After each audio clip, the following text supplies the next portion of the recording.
presenting from the Turrbal and the Yagara people land. I also acknowledge my gratitude that we share this land today and my sorrow for some of the costs of the sharing, and my hope and belief that we can move to a place of equity, justice and partnership together. With that note, what I will tell you very quickly is I have only a couple of overview slides to give you an idea of this program of work and how it all fits together, and then I'll pass it on to the very capable researchers who will talk to you about their findings from their projects. So I'll just share my screen with you, and we shall go through that. I'm not able to see the questions come up at the moment as I'm sharing, so just let me know or stop me if you have any questions. So Billy, I'll monitor the chat line for you. Thank you very much, Jean.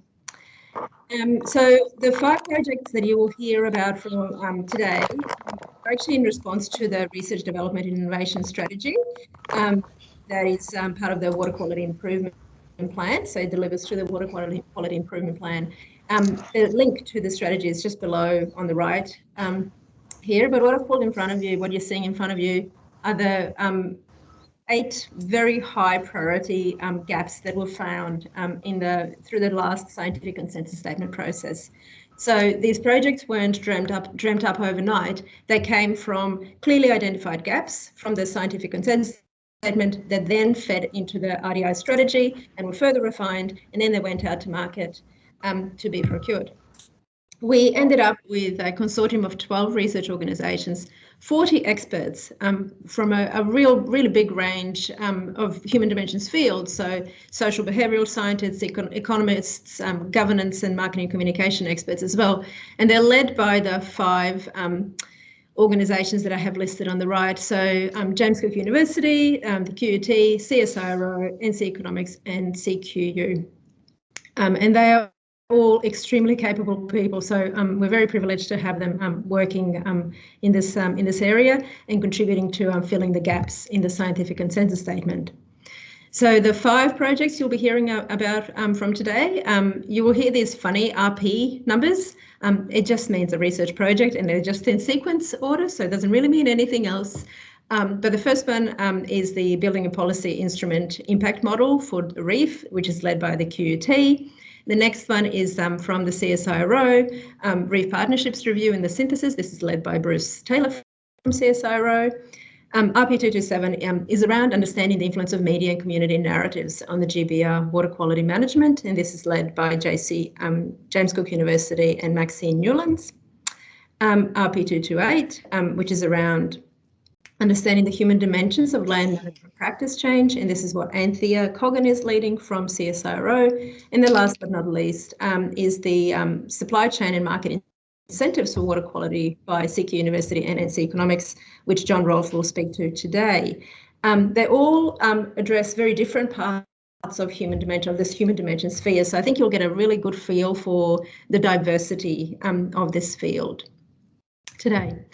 There is a literature review product as well that we have pulled together. It's just about ready to go. So we will, over the next few days, send a link around to that when it's published online. But basically, all of those 5 projects have invested quite a lot of time early on in their projects to look at the available literature. And that information was then summarised in one sort of handy document that I mentioned will be available soon. It provides a really good overview of human dimensions literature, and I believe it'll be really useful for program designers, project managers and extension staff to get a bit of a feel for what's going on in the human dimension space. Obviously, these projects are filling the research development gaps and the scientific consensus statement identified gaps. So they're all going to be publishing papers. This is not intended for you to necessarily have a look at the detail of it, but just to give you an idea that every single one of them is planning to publish at least 1, if not more, papers that will then enrich the next scientific consensus statement. So for me, this is a really exciting time to see some of those gaps filled, and the work these researchers have to share with you today is great and really exciting. So I'm going to leave it there, and I'm going to pass it on to Rachel Eberhardt if she can, from QT, if she can talk to RP225 while she's getting her presentation up. Are there any questions before we get into that? Nothing online, Billy. All right. Yep, okay. I'll just get this up.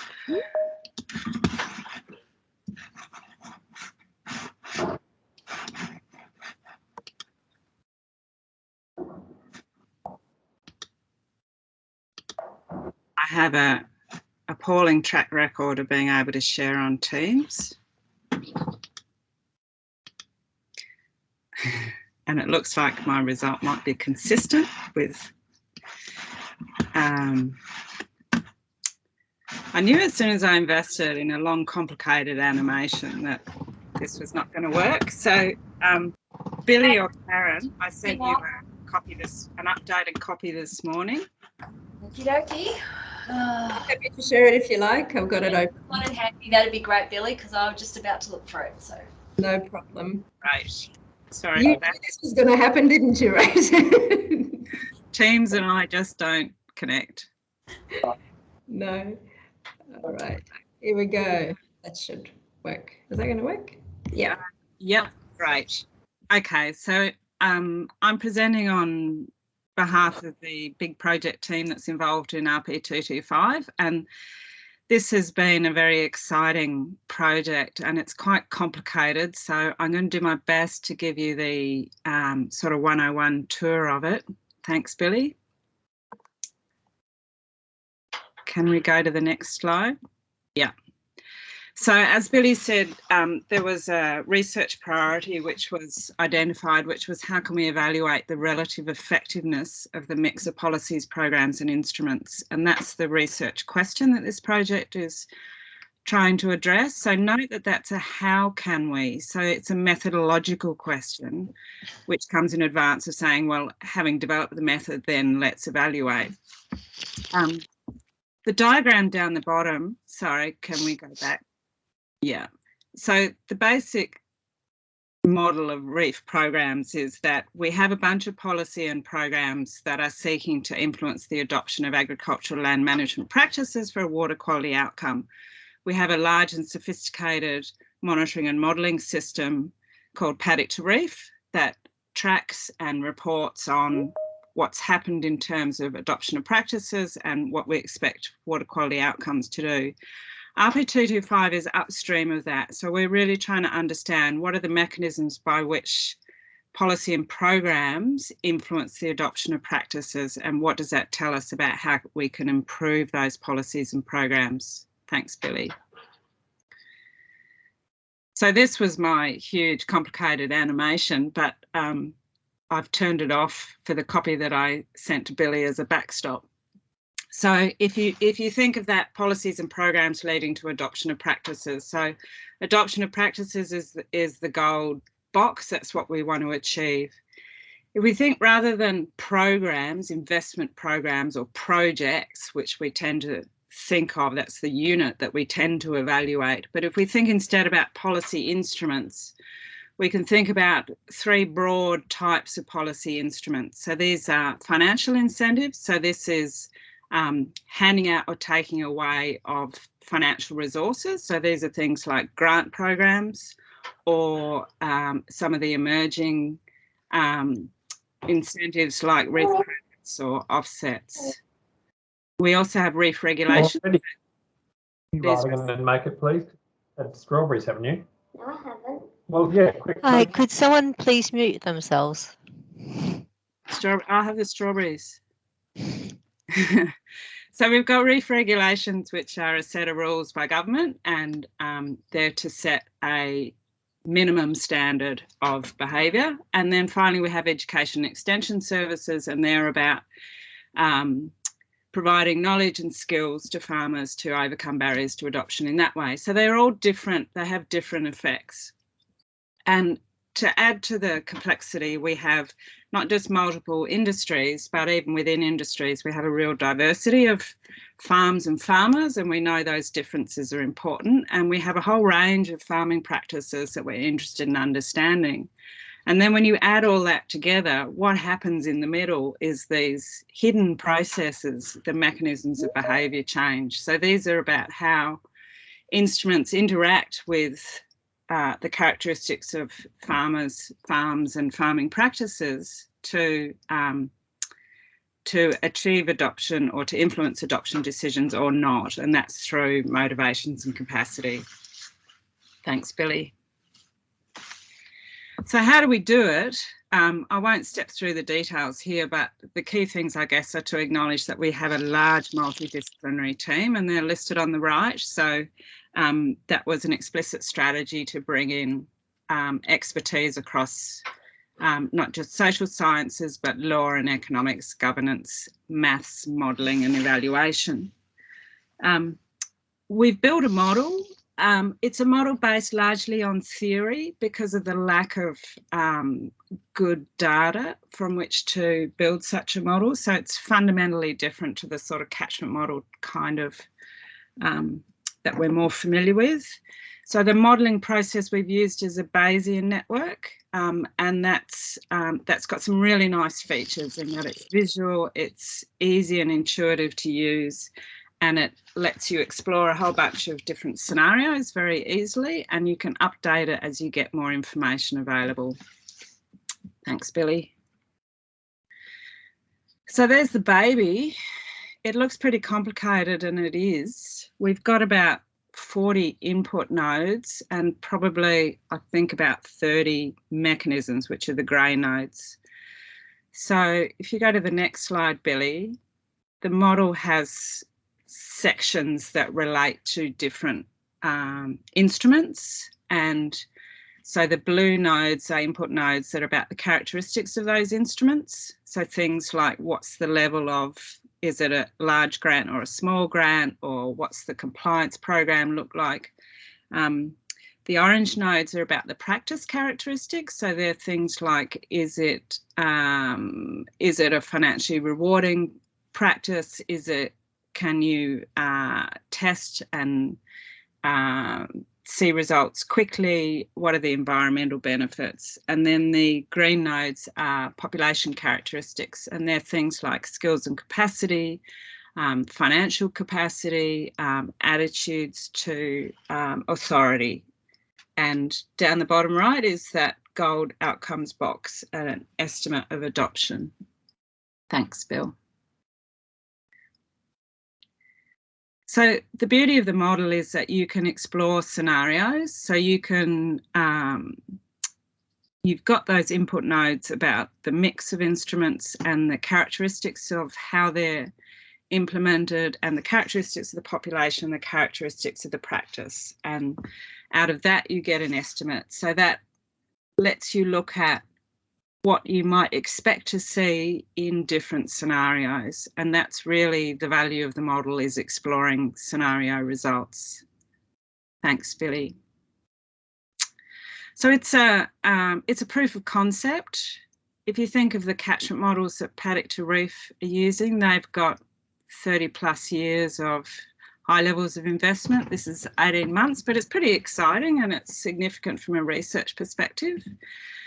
I put in that quote, all models are wrong, but some are useful. And this is certainly, we think this is a very useful model, but it's not reality. So it's inevitably a simplification. So, and it's an early stage of development. So they're the qualifications, I guess. I talked about that ability to explore scenarios. And the other thing we think is really useful about it is it shows those pathways about why we think that scenario will have that result. So what are the things that you might want to track to give you some estimate, some understanding of some of those intermediate outcomes?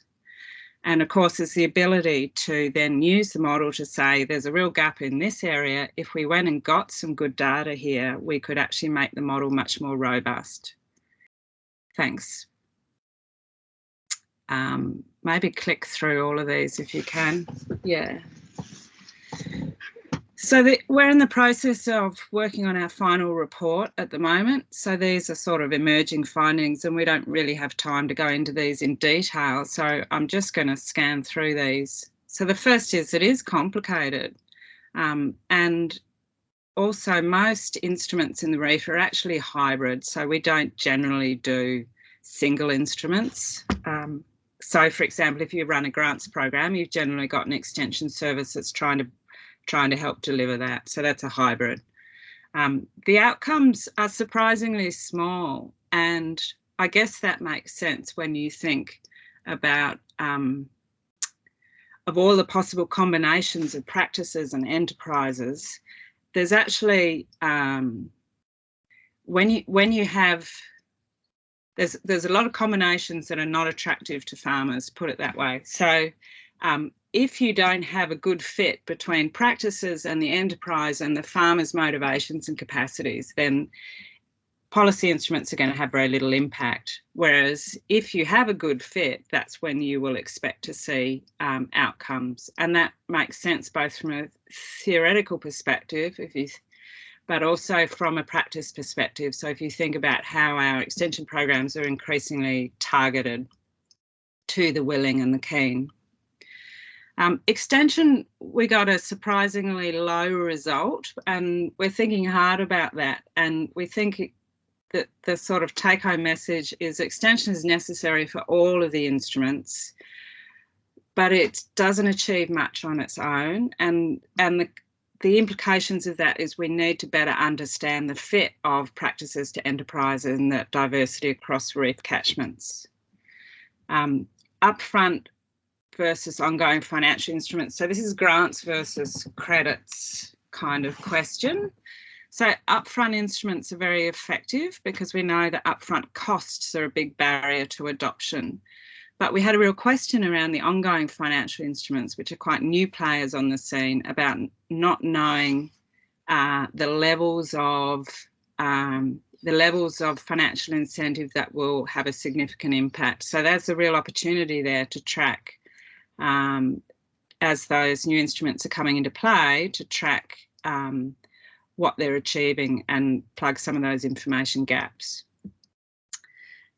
The compliance around the current suite of regulations is proving very effective over a sort of staged multi-year cycle, but that's what our model shows, but we have some big capital red letters about that is not necessarily transferable if you regulated other practices. So there's a whole bunch of social parameters that drive response to regulation.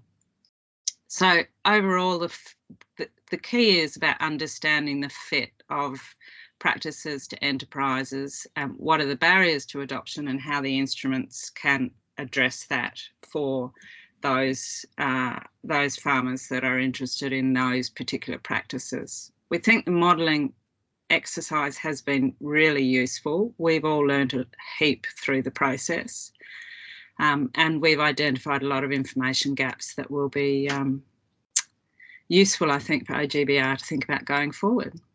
And I think, yeah, that's it. So we can cut to questions, comments. Nothing in the chat line at the moment.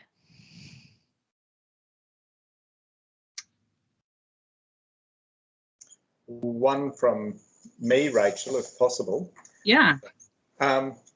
Really interesting stuff.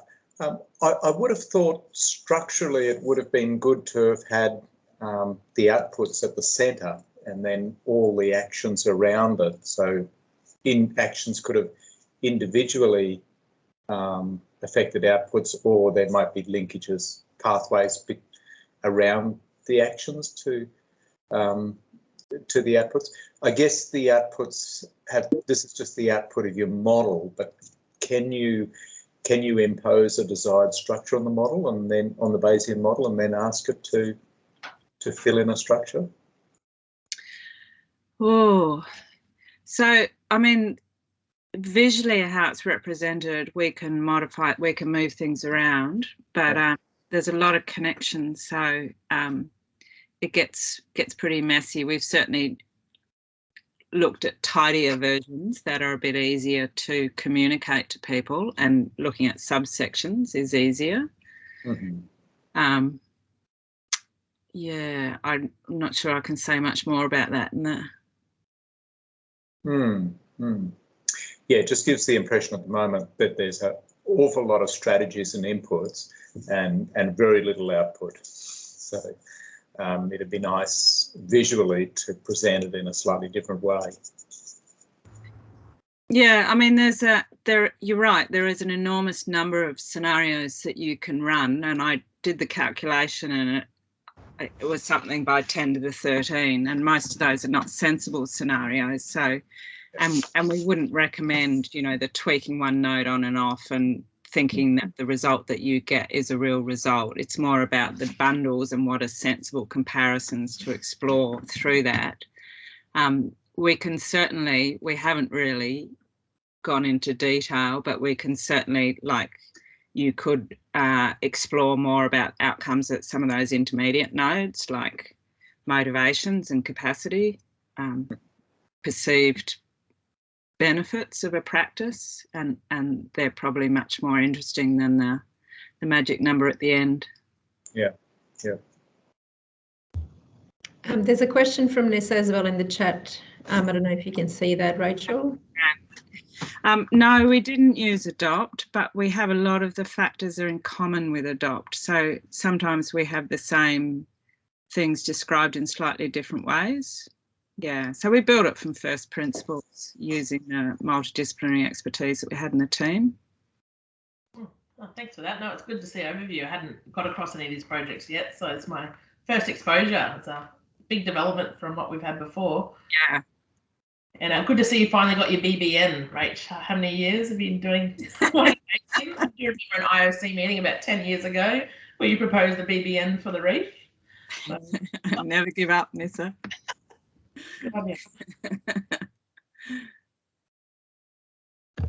Any other questions at this point?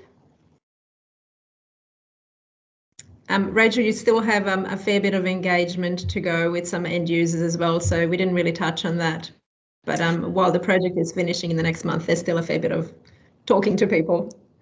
Yeah, so we have a series of webinars next week, and we also, and we'll probably have another one later in the year, perhaps, Billy? Yeah. And what I didn't talk about too is that we had a project reference group and we've got an expert panel, but we also worked with a small group of OGBR people in a series of mini workshops, and that was really, really fun because it let us really share warts and all what it is and get them going on the model. And Billy was quite something to see in that workshop where she was getting all the levers and driving the tool and go, what is this? And, oh, that's exciting. Oh, I don't believe that, you know. So it's a nice thing that the tool is very, very easy to use, and you know, you can get somebody up and running on it in an hour, sort of armed and dangerous. But it was definitely a lot of fun, and even without champagne, it was a lot of fun, I can tell you that. John? Can I ask one more? So one of the dimensions that I didn't see you talk about was the dynamic dimensions over time, where often actions have intermediate outputs. And a classic example of that is extension, where it takes some time to build confidence and awareness, and over time then growers become more inclined to take up action. So things like extension have outputs that are intermediate that eventually you get people in a frame of mind. I call it preconditioning, a lot of these type of programs, before they're really ready to make a big change. But at the moment, your model looks a little bit as though it's sort of one-dimensional in time. But have you thought about how would this look over time? You know, which actions are very slow and how do they feed into the next ones over time? Yeah, great question. I mean, the time frame that we took for the model, you're right, it's a slice of time, and we took a 5-year period because that's a sort of sensible program period. And if we'd gone longer than that, then we start wanting to put in loops, feedback loops, and BBNs are not the tool to do that. So there are dynamic BBNs that you could do as a next step, and I guess we've got lots of ideas about what you could do. I mean, the simple way would be to stitch together a series of scenarios to go, here's time 1 and here's the output, and feed that into time 2 and so forth. So I guess there are short-term workarounds and longer-term opportunities. Yeah, or you do, say, one in a 1-year slice and one in a 5-year slice and one in a 10-year slice, and you might see that some things are really effective when you've only got 1 year, Yeah. but other pathways might be really effective when you've got 10 years. Yeah, and the policy literature talks about layering and sequencing of instruments. Yeah. And I think if we had a better understanding of the diversity across different catchments, you might think about the sequencing and application of different instruments to fit. Okay. Anyway, you've got a great base tool to work from now. Yeah. Very good. So I did want to mention, Rachel did mention that we will have more sessions later on in the year. So while today all you're hearing really is just a snapshot from each of these projects. And it's only like 15 minutes per project, so it's not really doing it justice. We are planning a series of webinars over the next few months, and we'll communicate that through our channels as well, where each project will get about an hour, where you can go in a bit more in-depth kind of discussion and analysis of the findings. But I think if that's it for Rachel, I might throw it to Max. Thanks, Rach. I might throw it to Max from JCU to talk about the media narratives. Yep. Hi, Billy. Can you see me? Yeah. I'm going to do the same as, I just need to get my 6 windows open. It's in here somewhere. There it is. Okay, thanks very much, Billy. Yeah, so as you said, this is a very quick and dirty, so to speak, overview of the main findings. And there's a couple of reasons for that, which I'll explain, but mainly because we have lots of data sets. So if I am rushing, I apologise in advance. I also have a terrible habit of talking too quick anyway. So I'll do it and then we'll hopefully have questions afterwards. So we were tasked with looking at the role of the media and how people understand water quality narratives and how it's influencing behaviour in the way that people engage with all the things you're going to hear about today, such as policy, regulation, the government, the end users. And we wanted to sort of identify how those narratives are being shaped. And then, of course, once you identify the narratives, it's easier then to work within them in order to make sure that sort of there are voices and that the directions are sort of led. So the line of sight is sort of seen. So we're looking at the, as I say, the different narratives. And so, for example, this is some just clippings of what you might expect. This is more recently around the reef and water quality. So you can see very briefly here that there's a lot of kind of narratives and events and stories going on. So the bottom one there, you've got a political perspective. It's talking about the sugar industry. There's obviously, it's in the Townsville Bulletin, so it's having a little bit of a pop at the Labour government, whereas above, you know, Kylie Stratton talking about a good news story. So these are the kind of narratives that we're seeing, and then as I'll show you, you know, there are reasons behind all of these narratives that we're sort of broken down, and then how people are responding to those narratives. And when I mean people, I mean media communicators. So as I've explained, we spoke to a lot of people that are putting out press releases from different organisations all around the reef water quality. But so this is sort of the focus that we're looking at. I've tried not to do too many horrendograms, but there are a couple in here, so heads up. So here's the first one. Very briefly, effectively, we understood that when we're talking about media, we are talking about different forms of media. So we're not just talking about what's referred to as traditional media, which is your TV, radio, online, and print, of course, but we're also talking about social media and community narratives. So community narratives were things like industry newsletters, business newsletters, maybe like Facebook pages, some LinkedIn connections, some Facebook pages that were closed doors. So those sort of community narratives. Social, we focused on Twitter and Facebook, and then traditional, we looked at print predominantly.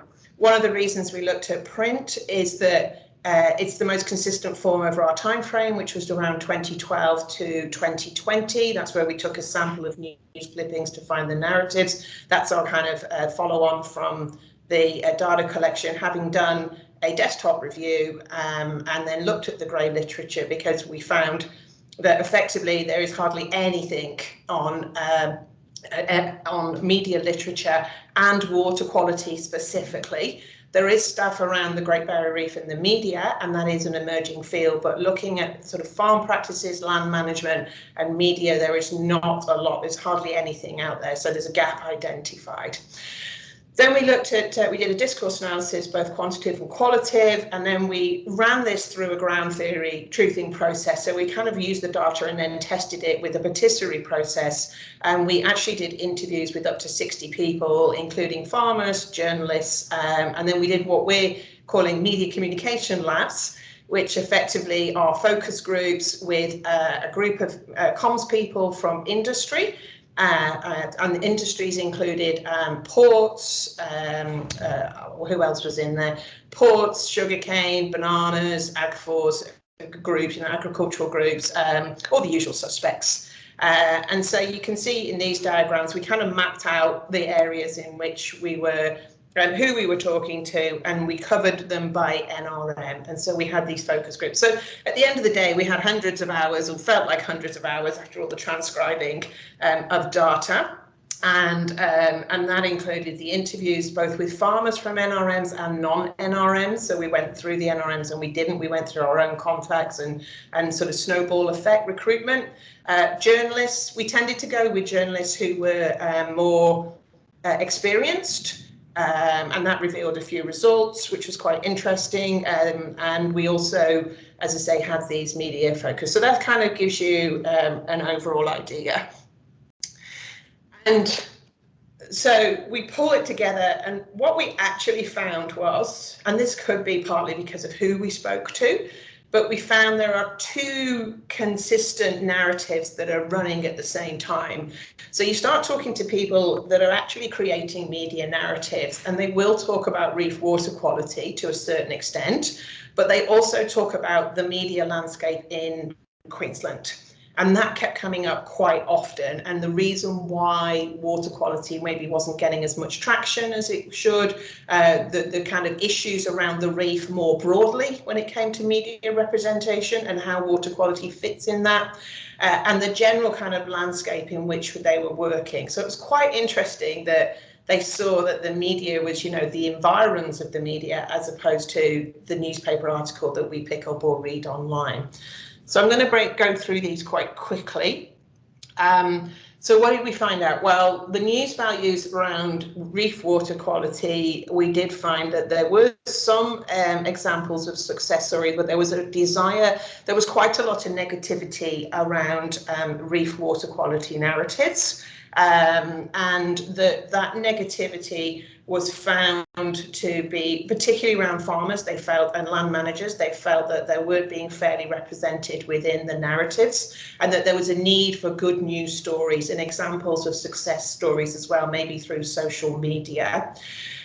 One of the main narratives that we found was it was driven by both business and environmental groups. And as one person put it, they don't mean like activists around Adani and mining and stuff.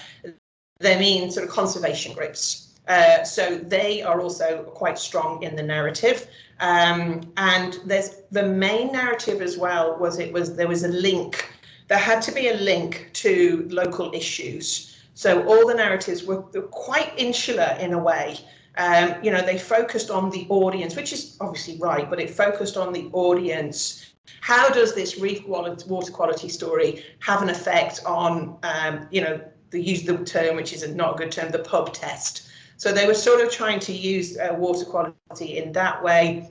And the other thing that we found about water quality narratives, apart from the need for negativity to be overcome, was that it was when it did occur and when it got traction, and when I say it got traction, it didn't make the front pages. It's never really seen as a kind of major issue in that respect.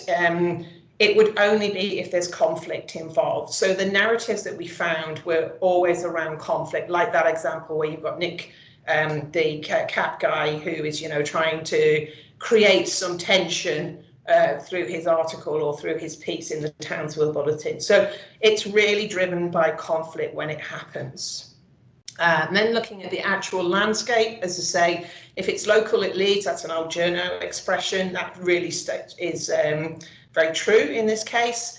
Sources were businesses, environment. The tourism were found that they were finding it very hard. How do you overcome that issue of the reef is dead narrative? You know, it's hard enough with COVID, and they were talking about that, and obviously talking about, you know, the industry, but what do you do? Things like, for them, reef water quality wasn't a way to overcome that. Within the kind of practices, we found that News Corp and the ABC, everything is driven by click-throughs now and algorithms and traffic. It's not driven by news values. Less journalists, the journalism pool has shrunk, so there are less journalists. So reef water quality, again, goes down the agenda because it's not seen as kind of generating click-throughs and hitting those sort of algorithms. So, for example, you know, the ABC News Corp will update a story with conflict. The ABC will drop a story if it has less than 5,000 views. The reef water quality was too much of a political hot potato for some NRMs, and Facebook is without doubt the main platform that everyone is using. Although there was a lack of engagement on Facebook from land managers and farmers as individuals, because there was a fear that they might be misinterpreted or they might be targeted. So that requires a bit of a think around it. Excuse the picture, I had to snip it from the report because I couldn't find it, so it's a bit blurry, but bigger picture stuff, we found there are 3 kind of barriers and enablers. Media, governments, there's a perception around a lack of understanding of local issues, a lack of on-ground presence, so it's this local it leads, and a lack of rapid response, I'll get to that, and improved understanding of what are the issues. The cultural barriers, they were complexity in language, a big issue around trust and trust in the media, and that's where the misinformation falls in. A sense of victimhood. So a lot of the farmers felt that and land managers felt they were being targeted unnecessarily by the media, and weren't getting support from many places in order to challenge that narrative. And economically, shifting media landscape, there's been a lot of outlets that have closed down recently, and there's becoming a centralisation of journalists, particularly in hubs like Townsville, Gold Coast, and there is this kind of perceived impact as well that funding for groups. Some groups will not talk to the media because they feel that they'll have their funding pulled if they're relying on government funding. So those are some barriers that we're looking at. Okay, whew. So these are what we're going to kind of suggest. And like Rachel was saying, these are initial ideas that we still want to check with in consultancy with other government departments. But this is kind of the nub of it, if you like. Okay. So we found that one of our suggestions is that if you're communicating with the media and you're sending out a media release or you're putting something on social media, make sure the language is really simple. So we constantly found that there's kind of 2 camps. There's a very government orientated bureaucratic language taking place, which the social media showed us that actually it ends up being effectively the government's just talking to each other and they're not reaching that wider audience. And because of that, the journos wouldn't take what was written in the press releases because they didn't feel it connect. So they would actually just, you know, they might take a few statistics, but generally they would get it and then turn the story into their own version with that human interest focus. And livelihood was a key focus on human interest. So tapping into land managers, how is this regulation going to affect your livelihood? It's not, or it is. It's going to improve your bottom line, that kind of language. So we found that kept coming up in the social media, in the interviews, in the desktop analysis of the media reports. all the time, this kind of barrier of not actually talking to the wider audience. The other key thing that we think is, and this needs much more work, but we found that there wasn't a lot of diverse voices. So a lot of land managers and farmers felt that the urban voice, so the city voice, was not included, and that's part of the reef story. We also found that from Indigenous journalists that they didn't feel that water quality was a bit of a Western science issue. It doesn't relate to us. So they didn't talk or didn't see those stories either. They're not putting in the narratives. And again, this is, as I say, this is study number 2 from this for sure somewhere, because things like gender representation as well, you know, we found predominantly the land managers and the farmers were all blokes, or mainly blokes that we spoke to. We did speak to some women, but you put it on a percentage scale, it was about 70-30. Don't quote me on that. So in order to reach that wider audience, simplification of the language, make that language accessible to everyone. But also, if you include everyone, everyone gets an ownership then. So there was this real sense that the media represents certain groups and that it's their problem to fix the reef water quality. In actual fact, it's everyone's problem. So if you have that diversity represented in the media releases, people are going to connect a lot more, particularly Indigenous and Aboriginal and Torres Strait Islanders, because they just didn't feel they were included at all.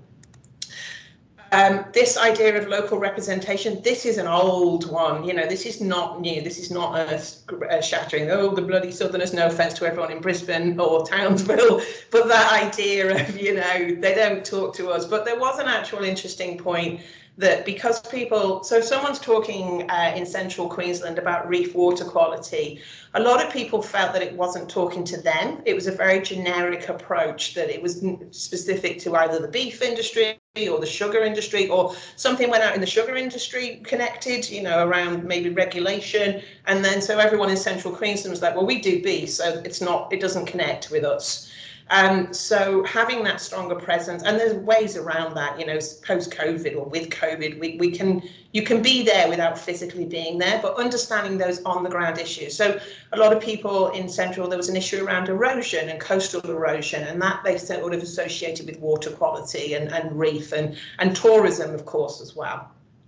And then increasing communication productivity for ways of end users and general public to feedback and consult with the reef. So going back to that idea of the sort of the language and the disconnect and the not quite associating with the wider audience, we have established there is no way actually you can do that. There isn't a feedback loop. So what happens when there's no feedback loop is people go to the media. So the exact audience you're targeting don't feel they can go back to, you know, whoever's put the media release out and say, hang on, this isn't going to work, or this is going to work. One person from, I won't name the industry, they said they were involved at the very beginning around a regulation discussion, and having that early engagement really helped them feel feedback to their members that they could actually, you know, explain what was going on and why it was going on. So even if that feedback loop happens through a third party,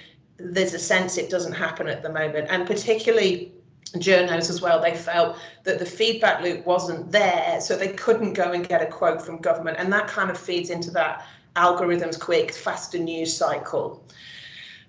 So that's kind of overview. The last point I wanted to focus on briefly, because I'm conscious of time, was a lot of people are interested in misinformation. All these factors I'm talking about, but on behalf of the team, are feeding into this idea around misinformation. So not having a feedback loop, not being able to have those kind of languages, that kind of thing, means that you're getting this myth around misinformation, and what we know is a spiral of silence. So not having a feedback loop, not saying anything, is effectively like a spiral of silence, not easy to say. which then basically ramps up the narrative because there's no one challenging those myths. There's no one coming back and saying, hang on a minute, actually, or they're not challenging them fast enough in the, you know, the hourly news cycle or the click through. So more of a government voice with a faster response time is one of our recommendations, which will help prevent misinformation.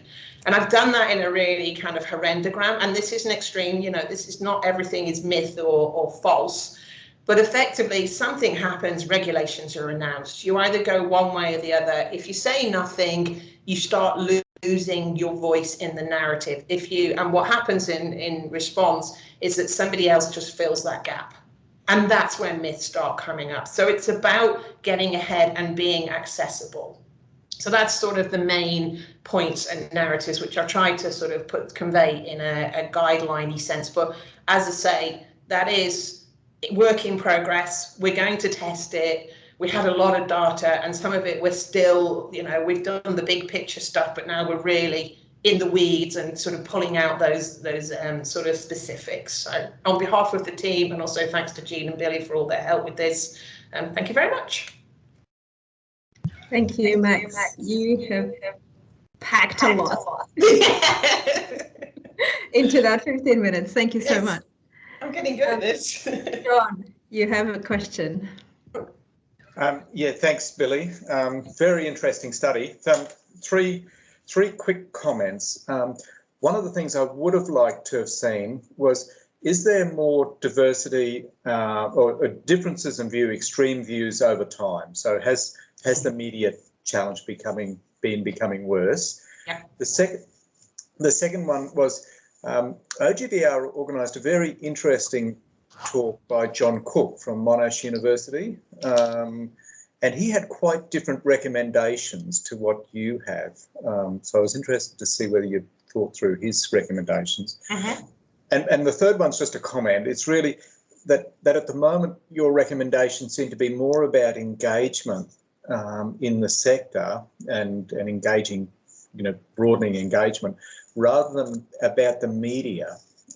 So it just looked to be a little, your recommendations seem to be a little bit not core to the original aim of the project.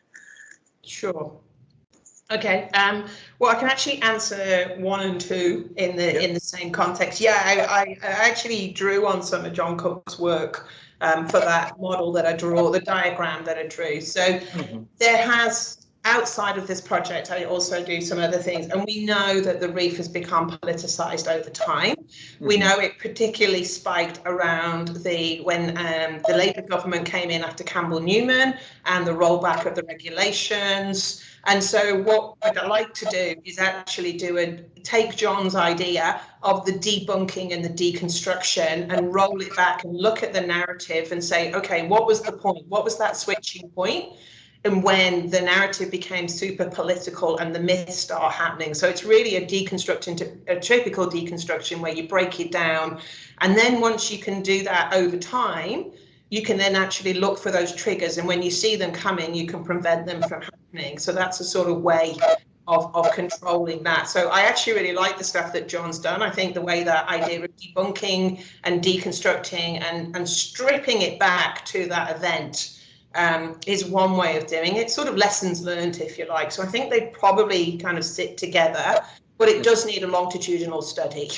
I mean, even I've got some stuff from 2007 to 2017, and we can see that the argument around climate change increasingly politicizes the reef media narratives. And it depends who's in government, it really does. Like, there's hardly, you know, they're very nice when Campbell Newman was in, but they're not so nice when it's a Labour government in the sea. And same when it's Labour at both federal and state, the stories are generally more positive. So, and as for the engagement, I guess in a way, this is very interesting because we've gone down this path and I understand what you're saying, but I also think that the project has changed because we found what those things like the language and the feedback. I think talking to Jean, and excuse me if I misinterpret this and Billy, but one of the outputs from this is to actually help the government as well as, so it is about engagement in the sector. Because also as well, you can't tell journos what to do. This is not the role of this project. You know, it's not the role of this project to tell the NRMs. What we can do is take from them and see what's good practice and maybe apply it. But I think that's the nature of the beast, if you like, in the project, that it has actually shifted. No, Other than that, I'm doing something really wrong and I'm going to get a slap wrist from Jean.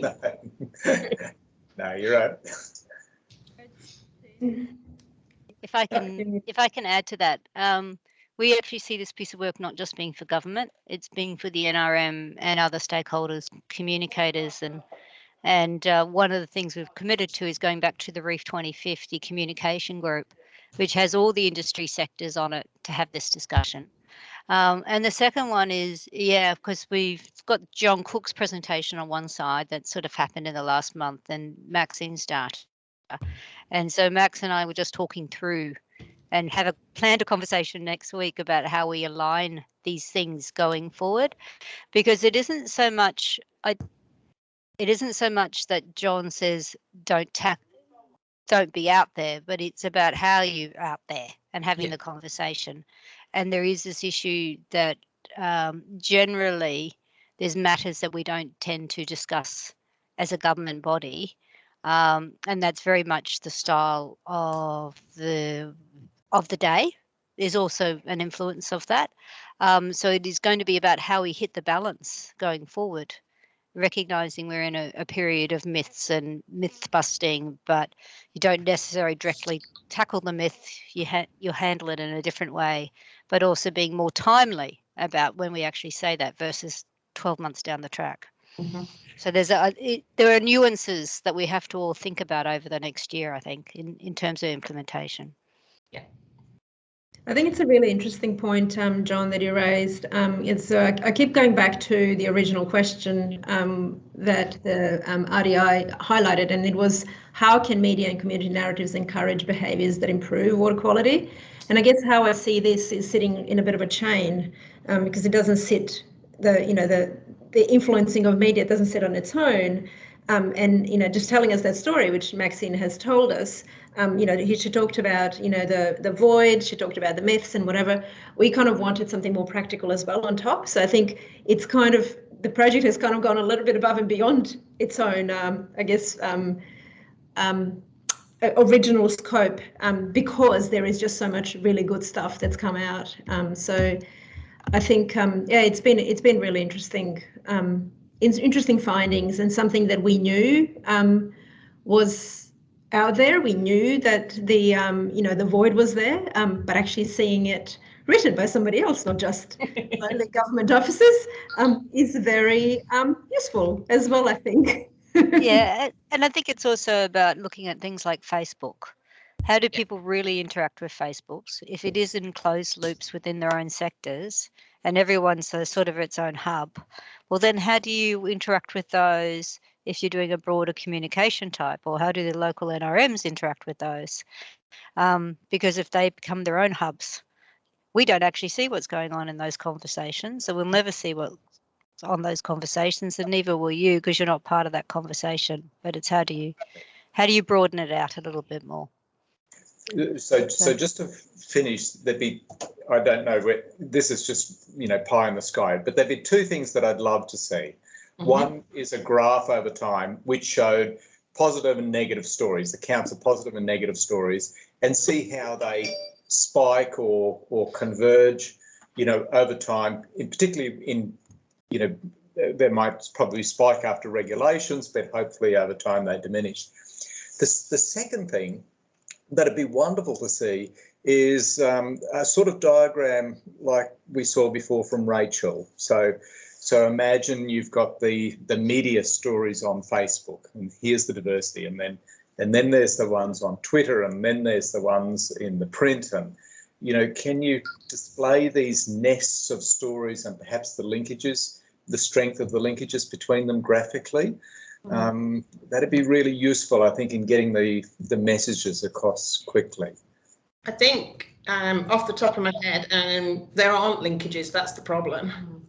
So there are linkages probably between Facebook and businesses and NRMs and farmers, but there aren't actual linkages between Twitter, say, and Facebook and print.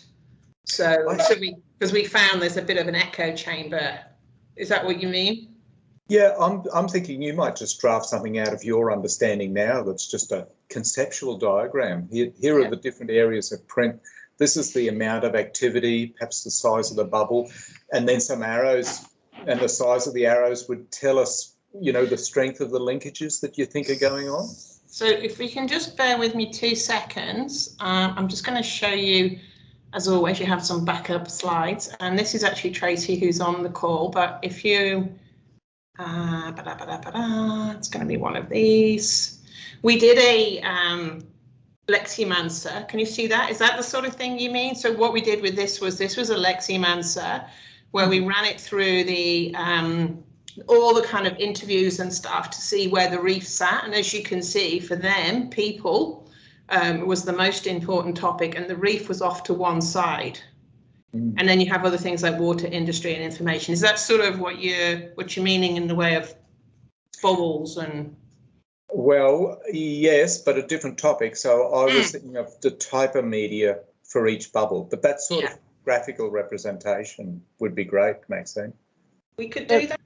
If it's of use, we're happy to do that. Well, I'm going to ask Tracy if she can do that, but hopefully. They're really good suggestions, John. I think it's something definitely that we can consider over the next couple of weeks, Max. Yeah, definitely. Sorry, awesome. Erin's in the room with me as well. That's why I'm trying to move the camera around. No worries. All good. Conscious of time, John, we might throw it to you if you like to talk about the supply chains and mechanisms, if you like. Okay, great. I shall thanks, John. Do that. I'm just going to. Thanks, Max. I didn't do my my checking about how to screen share first. Okay, hopefully this works. Yep, that works fine, John. Great. I'm just trying to maximise it. Okay, so that's good.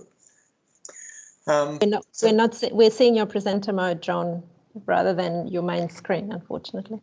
Just makes it a little small, that's all. Yeah, I'll just change the screens between the order between the screens and redo that. Hopefully that's better, Billy. No, it's still the same thing, unfortunately. Jump on display settings, and then you have the options. That's on the taskbar at the top there. No. Start again. So, sorry. Click on it again. So open up the RP229 PowerPoint. And then once that pops up, it'll pop up in whatever mode. Yep. And then do presenter view down the bottom. Yep. Down that bottom there to the right. That's it. And then go display settings up the top left, and you'll see some options. Now, that's it. Perfect. That was the second one below. Duplicate. Thank you so much. Okay, that's a good suggestion. Thank you. Okay, so the purpose of this project was to work out whether we could get price signals from consumers directly through the supply chain to farmers. And it's not a silly idea, because at the moment, the Australian public want a healthy Great Barrier Reef, and they vote for it through the political process and in other ways, and the money flow goes from the taxpayers to the government and then out through the different programs. So it's the same people who, if they're concerned about the Great Barrier Reef, they might be prepared to pay incentives through their food purchases and get direct incentives to farmers. And a key benefit of doing that is that farmers are probably much more responsive to consumer demands than to things that the government want. So to test that, we just make this work. To test that, we're interested in two possible mechanisms where we can get these price signals. One is eco-labelling. You're all familiar with this. This is where you can purchase, when you're purchasing goods at the supermarket, there's some options where you can purchase goods that are produced at a higher environmental standard. If you go and buy organic foods, that's a perfect example of something that's eco-labelled. They're very suitable for high-profile goods that are consumed directly by consumers. The other option is to purchase goods that are set where the environmental standards for all production is set at a higher level. So examples of this might be, we've got higher standards in Australia now around egg production to reduce welfare impacts in battery hen production. It increases the overall cost of production, so the costs go up slightly for producers, and that flows through to higher prices. But work generally in Australia, there's been lots of work showing that people want higher animal welfare standards, they want higher food safety standards, and they're prepared to pay for it. So we look to see whether, if either of these types of systems were put in place, whether they would work with food. And we had to do two things. We had to work out whether consumers would pay for it. That's the work that I've done with my CQU team.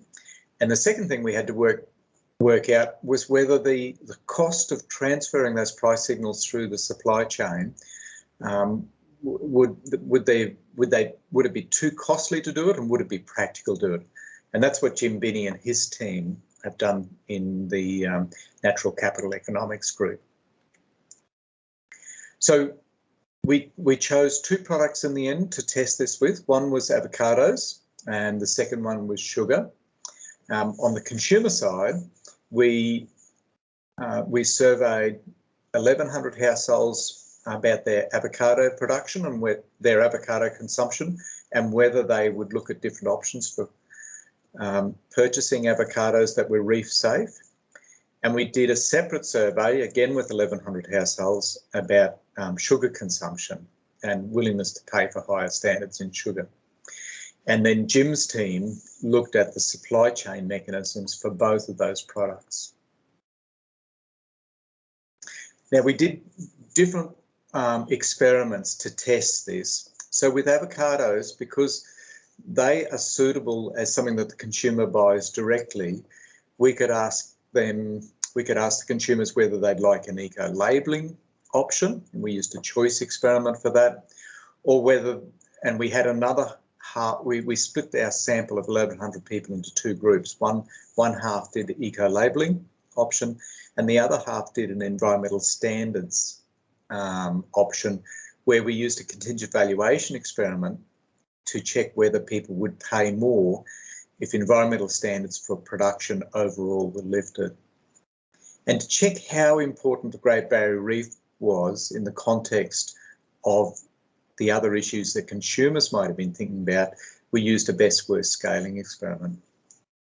Now, when it came to sugar, we reckoned that an eco-labelling option was just not appropriate for sugar because it's a bulk commodity. Most of sugar consumption occurs through processed foods rather than direct purchases. So we've only tested the environmental standards option with the contingent valuation experiment.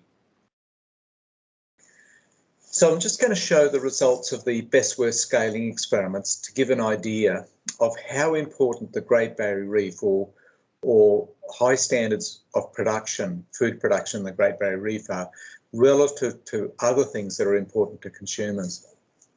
So for avocados, the things on the right are more important to consumers and the ones on the left are less important. So the things that really stand out as being important is a group around health issues. So health reasons are important reasons why people purchase avocados. The second orange bubble coming down on the right-hand side is price and consistency. So really important reasons. And the last bubble down the right-hand side that's marked in orange is produced in Australia. So that was a really important driver for people in terms of their purchases. The things that were least important to consumers, these are the items that are marked in red. One was greenhouse gas emissions associated with the production of avocados. And the second is whether or not it had an organic status. Now there's a little bubble in the middle that's marked in green. That's concerns about impacts of production on water quality into the Great Barrier Reef. So it's slightly positive. It's not as important as health, price and produce in Australia, but it's something that consumers consider important. Looking now at the one for sugar, our best worst scaling experiment for sugar, we've got quite different outcomes. So health is the big driver when you ask people about intentions for purchasing sugar across 4 different dimensions. Health's really important. And the things that weren't important were largely around quality and price. Now, I think the reasons for that is that sugar's basically a staple food, a really low-cost staple food, and it's mostly in processed foods, and quality is an issue that people think about. We got a similar result about the Great Barrier Reef to with the avocados. It's in the middle. It's roughly about average in terms of factors that consumers think are important. So cutting to the chase about the results of our choice experiments and our contingent valuation experiments, we identified for avocados that if you offered an eco-labelled option, consumers would pay up to about $23 million a year extra for eco-labelled options.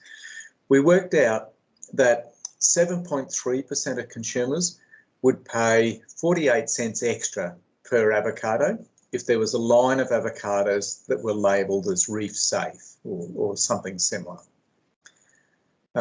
When we asked about the other option, so for increased standards, would consumers pay more if all avocados from the Great Barrier Reef were produced at higher standards?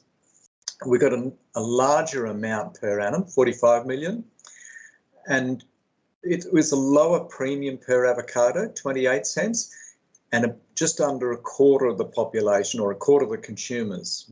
80% of people eat avocados, so a quarter of them would pay the extra premium.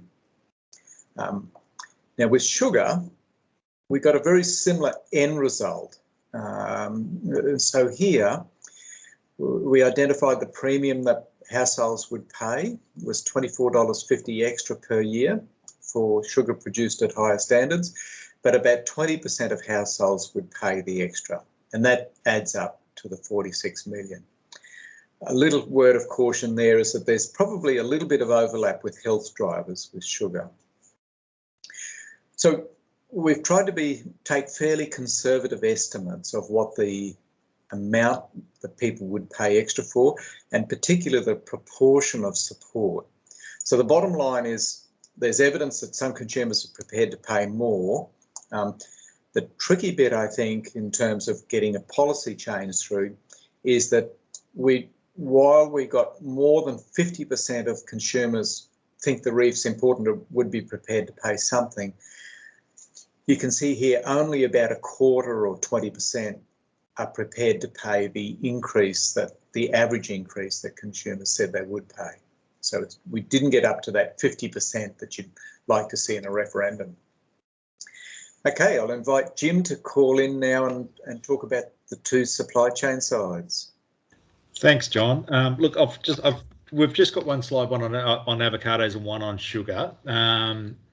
And effectively what we did is we undertook a number of semi-structured interviews with key players along each of the supply chains, gathered as much data as we possibly could, and then we developed some relatively simple models of the supply and value chains. And the idea here is we're actually trying to work out how much of that sort of premium at the consumer end could actually end up getting back to a grower, so a farmer on the ground. How much is the change in the compliance costs and new marketing and all sorts of carry on like that? How much could actually get back to the grower, and then would that be sufficient to actually incentivise the practice change? So we've got a couple of examples here from some of the scenarios, or scenarios based on the modelling that John's team had done. So when you actually sort of work through that consumer willingness to pay a premium.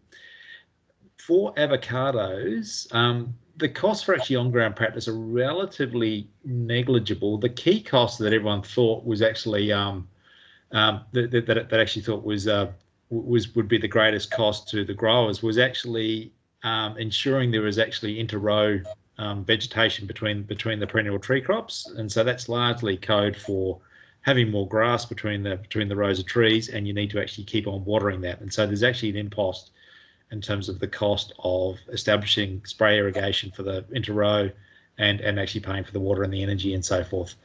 In terms of reporting costs, it looks like it's going to be similar to sort of organic or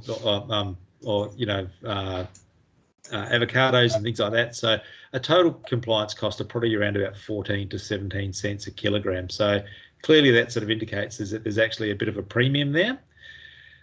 And one of the things that we actually sort of found through the consultation, because we sort of did interviews right from the purchasing strategy people for the big supermarkets, the guys that actually decide what ends up going in the supermarket shelves and so forth, right through to groups of growers, is that the supermarkets actually thought something like this, that there would actually be potential. So John's identified there's a portion of the market prepared to pay a premium. They would actually be sort of interested in sort of potentially taking this to the next level and actually running a real live trial. The easiest thing for them to do would actually be sort of to focus on minimising the disruptions through the supply chain and through sort of farmers that are actually direct contracted to the supermarket chains, which is actually a really, really common approach for avocados.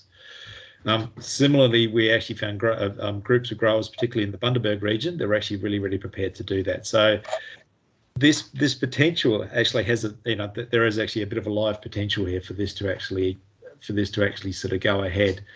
The key constraints and the challenges from the consultation for avocados were very much around that sort of third-party verification. So that consumers can actually sort of see that there's some sort of third-party verification. The other real challenge, particularly from the supermarket sort of end of things, is that if you're actually trying to get consumers to change their consumption practices, and a product is only available for a certain number of months every year, it's really, really hard to get that sort of brand loyalty, is the way they sort of described it. And so the issue there is that you can't actually, it's when you've only got the brand loyalty for a few months of the year, you lose it, you've got to win it back the next year and so forth. So some of the supermarkets are actually quite interested in this sort of going, well, if we're growing avocados at different spots across Australia, it might not just be reef avocados, it might be a product which is actually more about sustainable avocados and tying it back to sustainability outcomes for the regions where the avocados actually come from, is a way that they thought that they would sort of want to take something like this forward. John, the next slide, if that's okay. Yep. The arrangements, certainly when you take those premiums back for sugar and noting that it's a relatively small proportion of consumer demand, the actual yields are really significant when you sort of take it back to in terms of value that can actually get back to a grower. The key thing that really came out of the consultation and the supply chain modelling was that as much as you can, you really do need to sort of avoid having any sort of traceability from, I'm a consumer, I'm definitely paying for some reef-friendly sugar here. The way that they would sort of see it working is that you've got those standards, the money effectively goes into a pool, you're managing the traceability through the existing and the currently sort of being improved sort of mass balance modelling that's actually used by the sugar industry to actually demonstrate the proportion of sugar that is actually produced that's reef friendly, and effectively setting up something that almost looks like a pool of investment that can actually then go into paying for those or buying those practice changes, if you like, based on the premiums. The other thing that really came out of the consultation is that because you have such desperate sort of consumers all over the place, it's very hard to sort of meet them. A lot of the sugar is actually exported. The strong suggestion from the industry was that we should really sort of focus on large corporate consumers of sugar who are effectively using sugar as an intermediate product into something else. And this is so common across so much manufactured product. Even if you're buying a meat pie, it's got 5% sugar content and all that sort of thing. So really focusing on those bigger consumers where effectively the reef-friendly sugar becomes another part of their product attribute, if you like, and you've got a much smaller number of transactions. I might leave it there because we've probably been talking way too much. Thank you, John and Jim. There is a comment from Stuart in the chat. I don't know if you can have a quick look at that. I'm conscious of time as well, so perhaps if you can address that comment, and if there are any other comments or questions, if people can just put them in the chat. And in the meantime, I might invite Bruce to get ready for his presentation. So John or Jim, which one of you two can address Stuart's comment? Great. Just looking at that question from Rachel. That's a great question. I don't know the answer. Sorry, but certainly that awareness of the reef is really important. It's another study, Rachel, I think. Yeah, I think it might be. There's a comment from Stuart Whitten around the premiums. I don't know if you can see that above it. Yeah, I can. It's a great comment, and we're not sure whether the support is mutually exclusive, which is essentially what Stuart's saying. That wondering is whether that's the total amount of support that consumers would have, and they would switch between the two products. What we haven't done is what should be done in another experiment is to offer people baskets of food that would be sourced from Great Barrier Reef and elsewhere, and ask them what their total extra payment would be and how they would like to see it allocated. So, yeah, we've just done the two things at the moment. Haven't answered that question. Thank you, John. Bruce, are you able to share your presentation? Who's sharing the screen now? Oh, yeah. Oh, there it is. Lovely. Thank you, Bruce. Oh, you're muted. Okay, thanks, Billy. No worries. So the project that I've been involved with is a project that's essentially looking at the role that partnerships play in the Great Barrier Reef to deliver water quality outcomes. The project teams involve myself from CSIRO and Sam Stone-Jovicic, also from CSIRO, as well as Rach Eberhard, who's spoken this morning, and Umberto Barassi and Karen Vella from QUT. And we've been supported by Billy at OGBR, which has been great. The aims of the project are basically twofold. In the first instance, to improve our understanding of how partnerships contribute to water quality outcomes and how they're changing over time. The second aim was to use that insight to provide some practical guidance to support partnership-based investment in reef water quality and underpin some better evaluation processes looking ahead. And in really broad terms, the reason why we've sort of looked at partnering is over the last 20 years, both the language and practice of partnering has been really central to the way we talk about water quality improvement, and also to some of our core assumptions around what's required to drive change in a complex and a contentious policy issue. So just really as a broad overview in terms of the outline of the project and what we've done, the first step involved just looking and seeing what partnerships are out there now and what's been there in the past. So we looked broadly over since about 2003 through to the present date and identified 26 different initiatives that we could broadly classify as partnerships or partnership-like. Those initiatives fell into 4 broad categories of activities.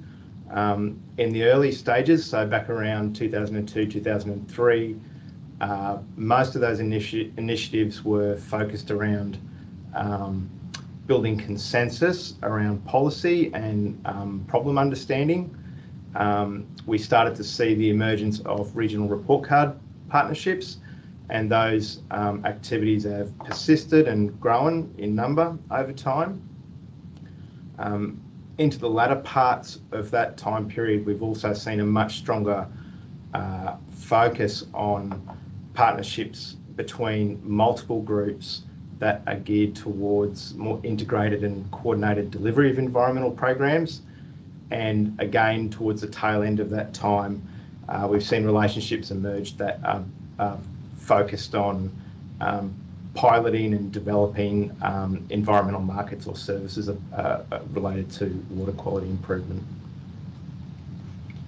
We obviously tried to do our due diligence in reviewing the domestic and international literature around environmental partnerships and partnerships for water quality.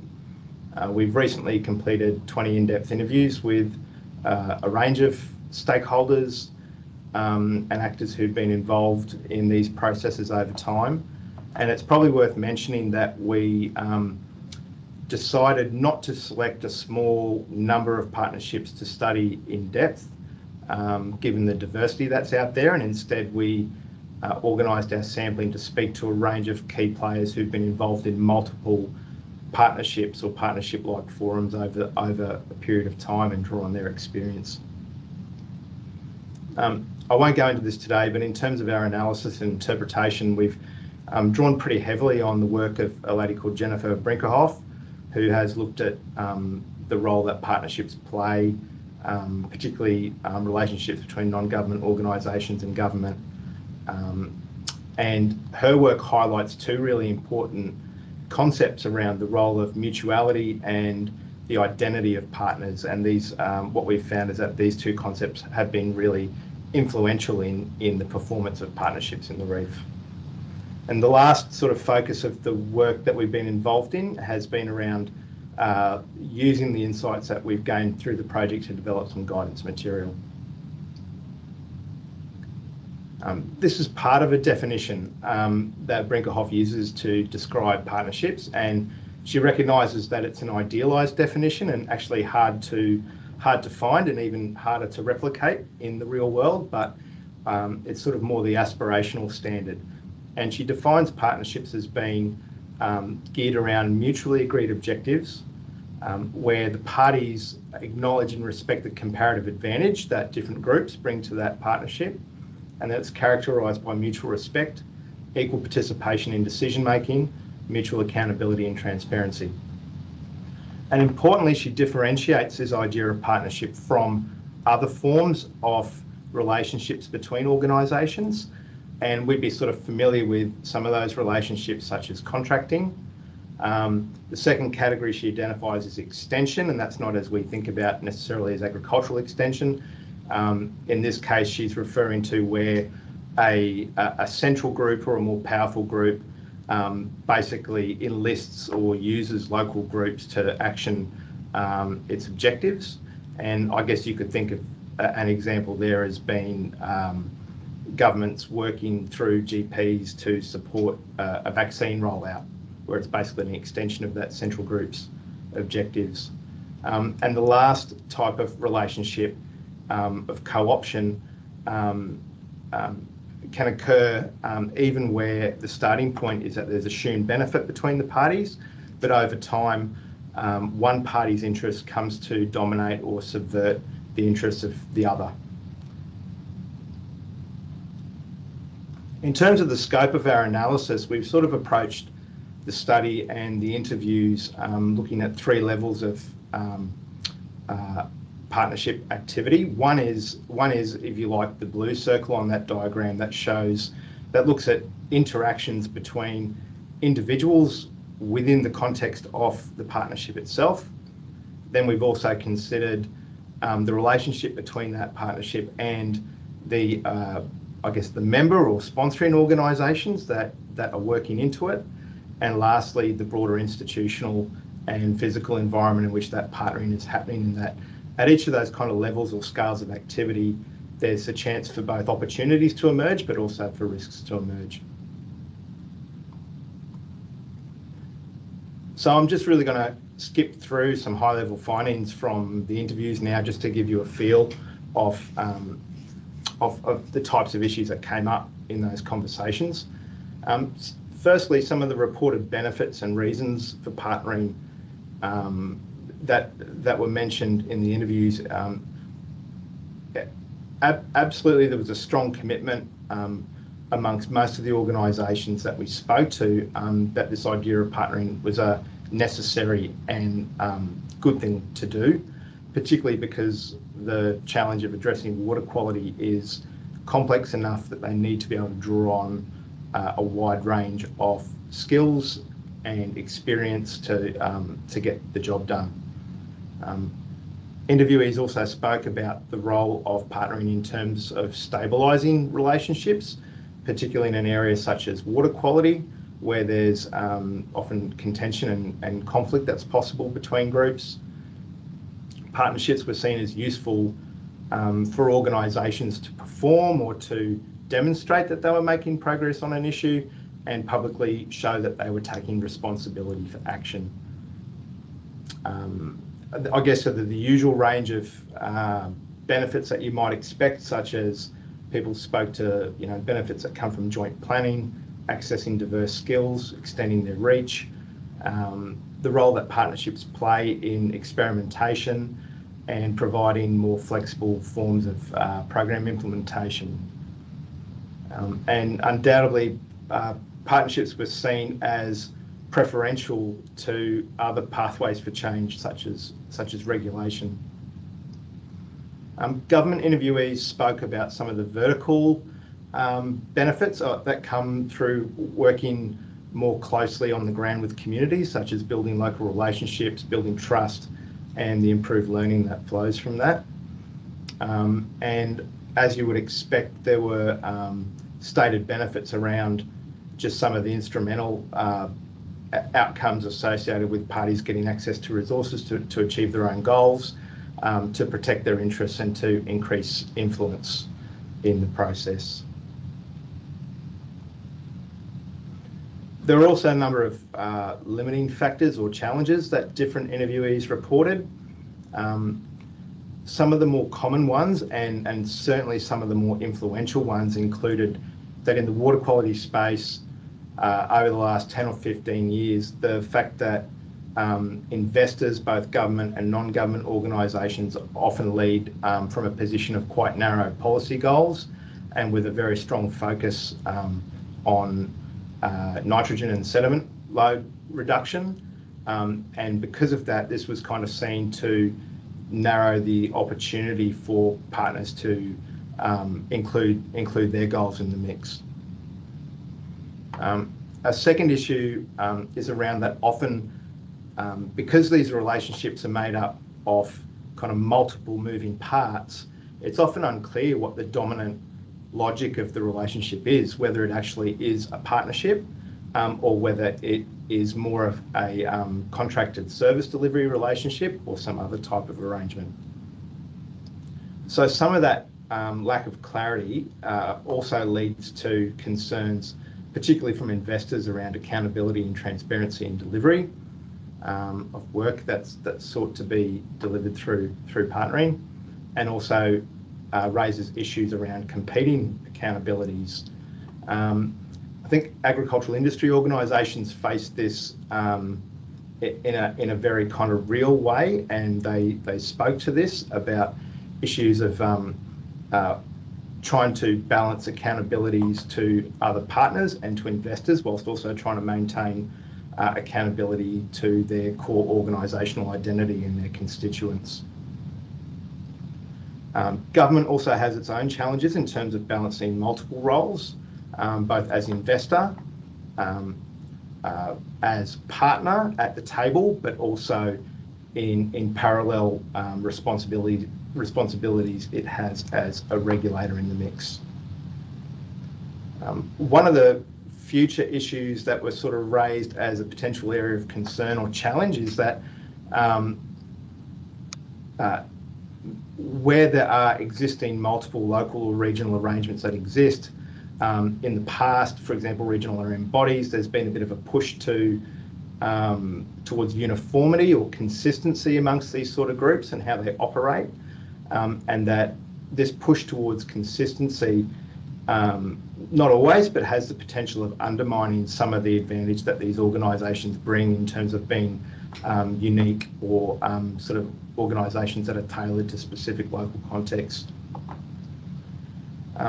Another persistent theme that came up is that partnerships are often challenged, like when gaps arise. So they can be gaps between different life stages of the partnership. So moving, for example, from early planning and design into implementation, or from implementation into review and closure. It's at those junctures that relationships can actually break down. And also gaps created by moving between funding cycles or between investors. So in terms of opportunities for improvement, essentially these lie around during the startup phase of relationships, and throughout the relationship, it's really important to clarify what the core nature of that relationship is, and to align the language that's being used between the parties with the expectations and that they have, and also the behaviours and practices that constitute that relationship. Really importantly, when partnering, it's essential to understand the limits that different partners have, and not structure the partnership in such a way in which it extends those organisations beyond their limitations.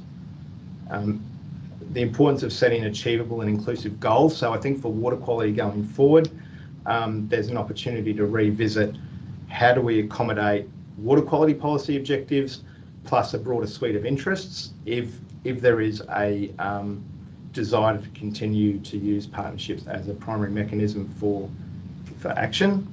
And for more complex partnerships, what we've seen over time is where we don't have strong investment in brokering and coordination, where we don't look to legacy and shorter term outputs are prioritised, and where we don't do regular review processes, then that kind of generates risk and lessens the efficacy of that arrangement.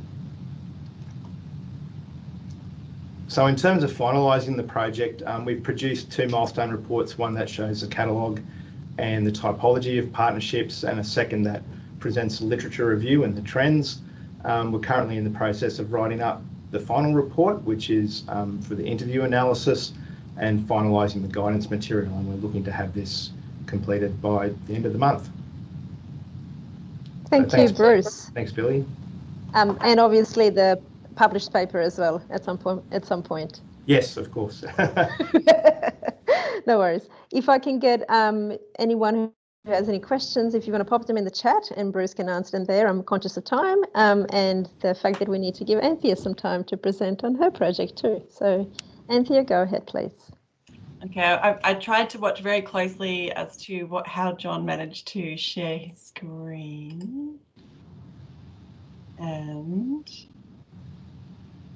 see if I can do. Am I in presenter mode or something? Bottom right. Go to the bottom right, and where that little podium is. There. This one? Yep. Hit that. What's and that? then up top. Display settings. Oh, you got it. You got it. There you go. What? Present this one? Duplicate slideshow? No. This one? No, No. I see. Go No. display settings. This one. How does that look? Good? Yep. Perfect. Yay. Okay.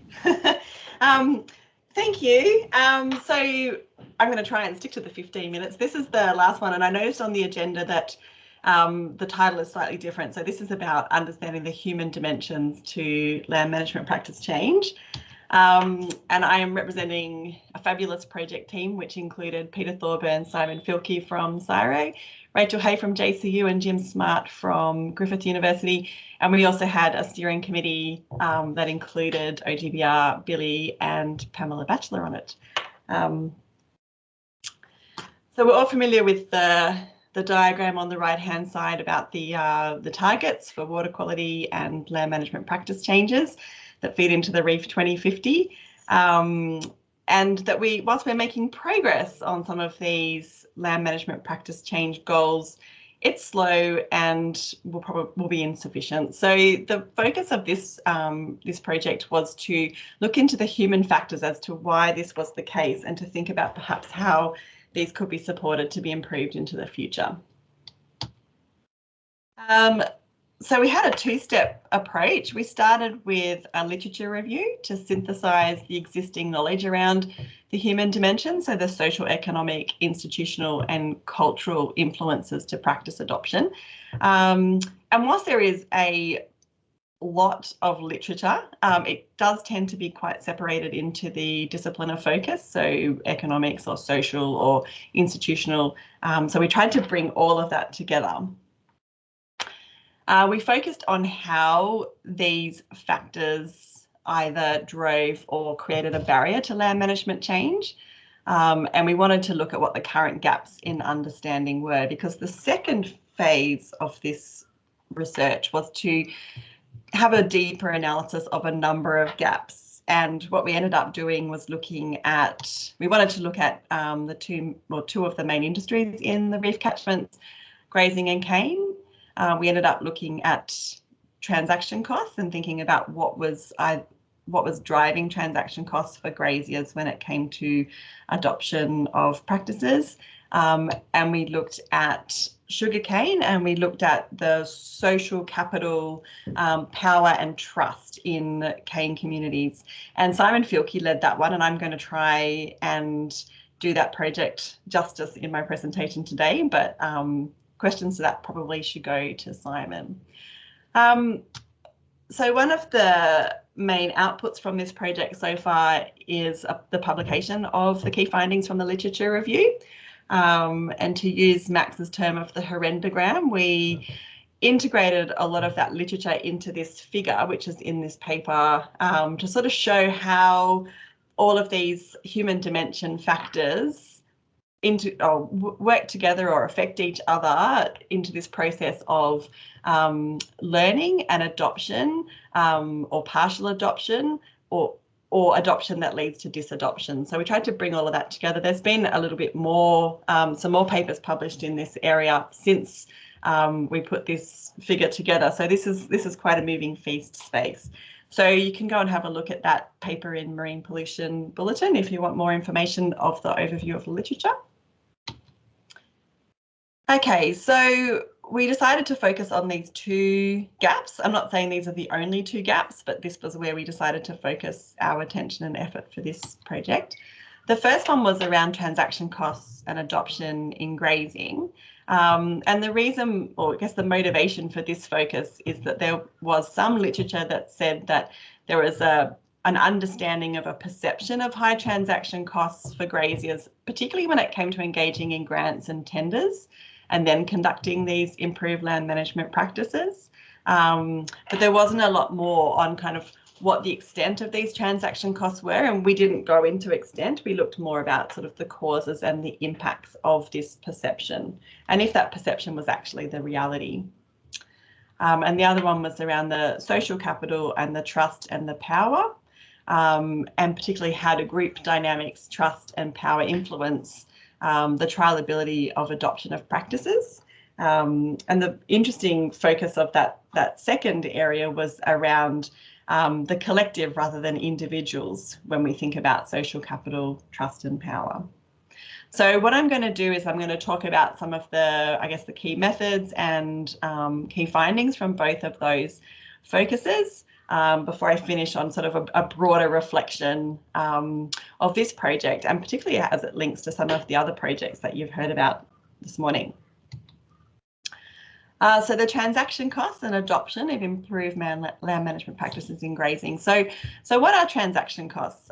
This is a very exciting topic to end this this presentation, this bunch of presentations on. So transaction costs are the indirect costs of a transfer of a good from one agent to another. They're often referred to as the hidden costs. They're always there. They're often unaccounted for, and they can be quite large. So not considering them when we're thinking about adoption of practices in this case, or a transaction, is leaving out a lot of the picture or understanding of the drivers behind a transaction. So when we're thinking about improved land management practices, the transaction is for graziers, it can be both. It can be engaging in the programs that support the land management practice changes, and or can be actually doing those practices on the ground. And the transaction is really between the landholders and the government. And in this project, we focused on the landholder, the private transaction costs. But in reflection, when we think about how some of these programs are designed, it would be really interesting to have a look at the public, the government transaction costs of some of these very uniquely tailored, extension-heavy practice change programs. So what we wanted to do was look at what influences these transaction costs.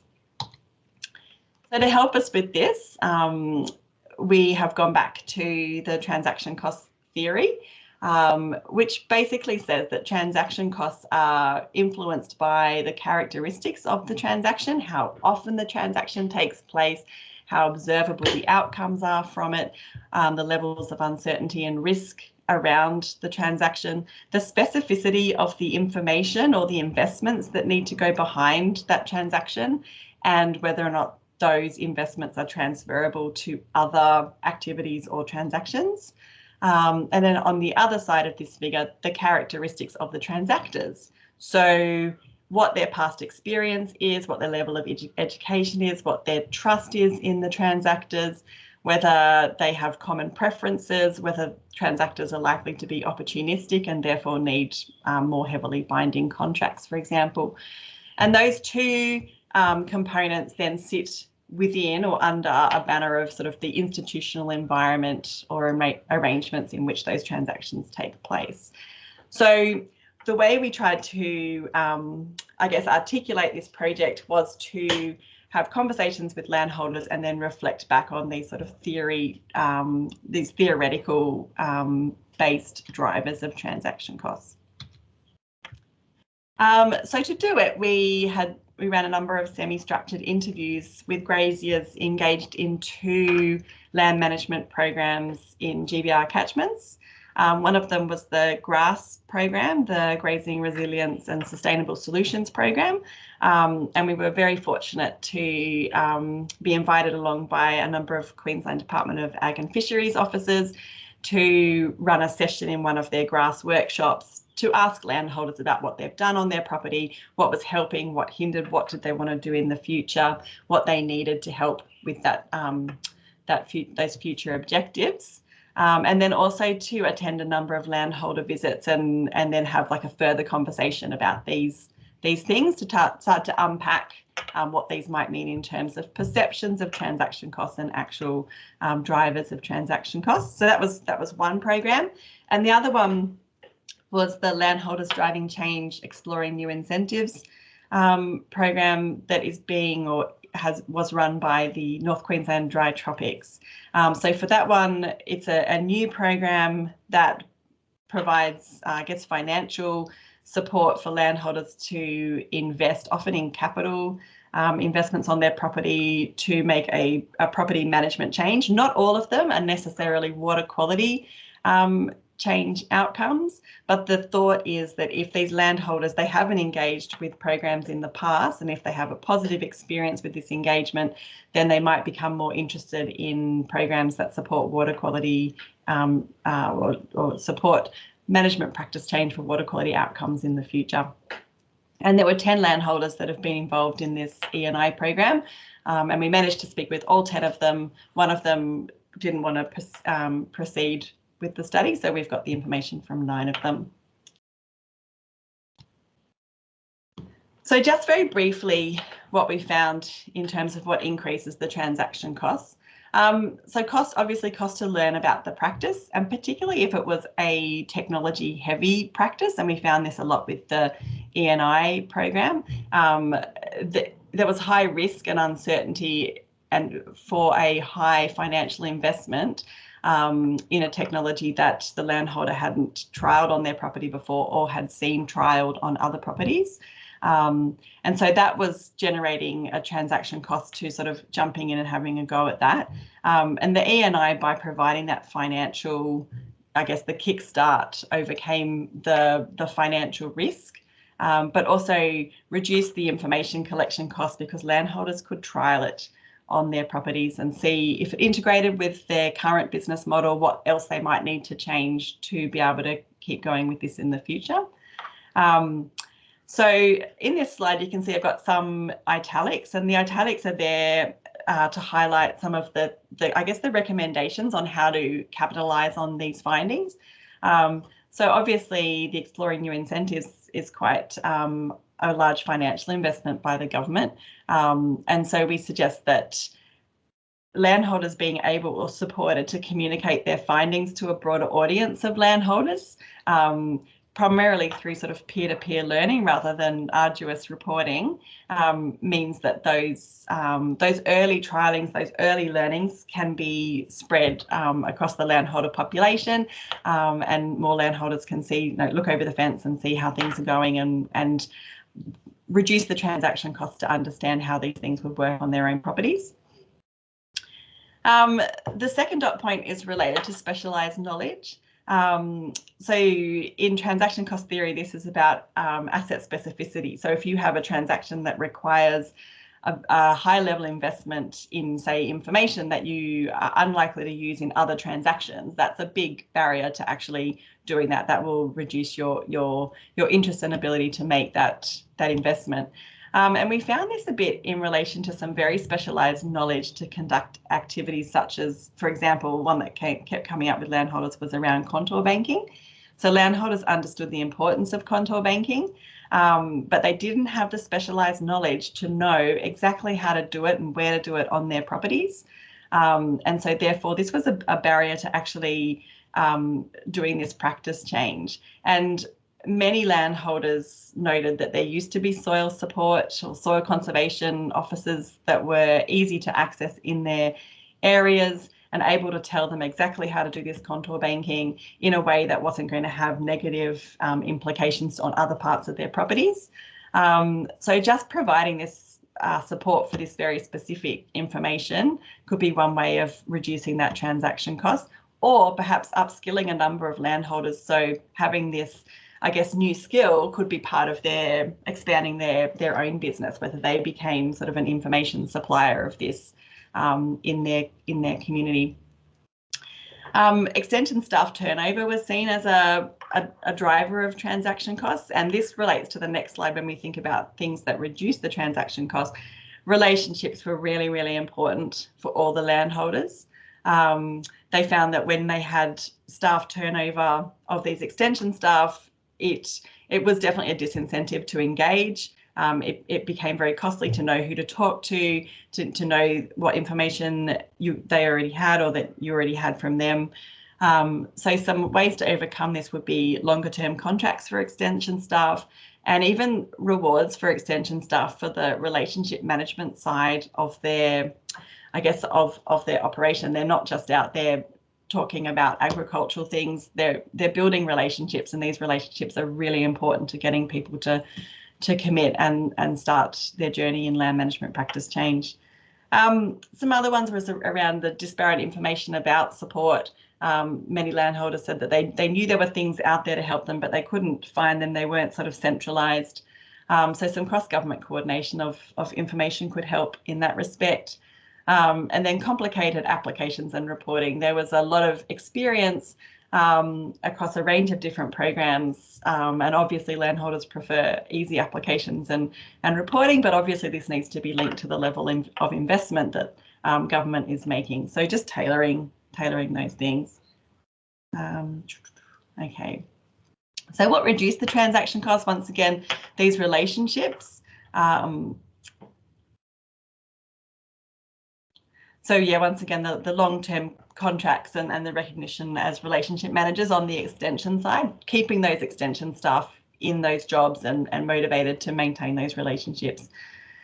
Easy forms and flexible deliverables. So many landholders noted that they couldn't always do what they were supposed to do because of the season or because of personal factors, and that perhaps some flexibility in deliverables and milestones would help them be more comfortable to commit in those situations. And definitely some of the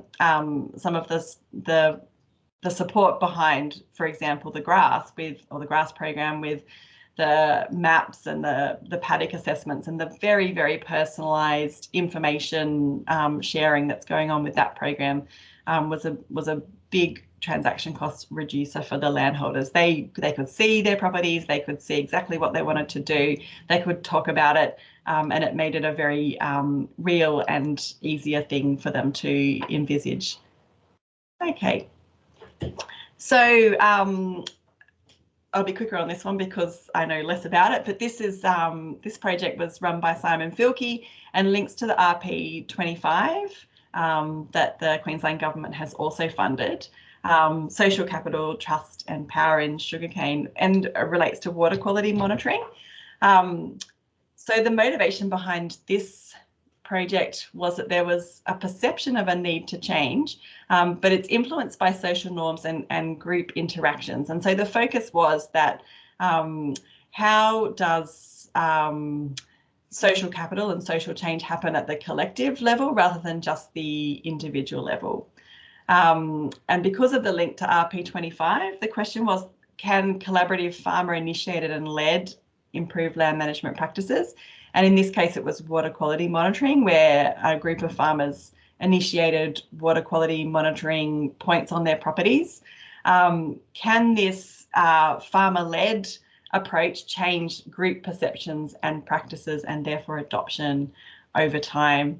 And with a particular interest in how power dynamics change, how stocks of social capital change, and how flows of trust change over time with this farmer-initiated and collaborative approach. So this project was run over a time period 2018 to 2020, where Simon interviewed the same set of farmers, 6 that were involved in the program, 6 not involved, advisors and researchers at 2 different points in time. So as the monitoring program started and after it had been running for a couple of years, to look at how social capital and trust changed, or what it was in the beginning, how it changed, whether power dynamics changed, and whether information and motivation transferred to other farmers.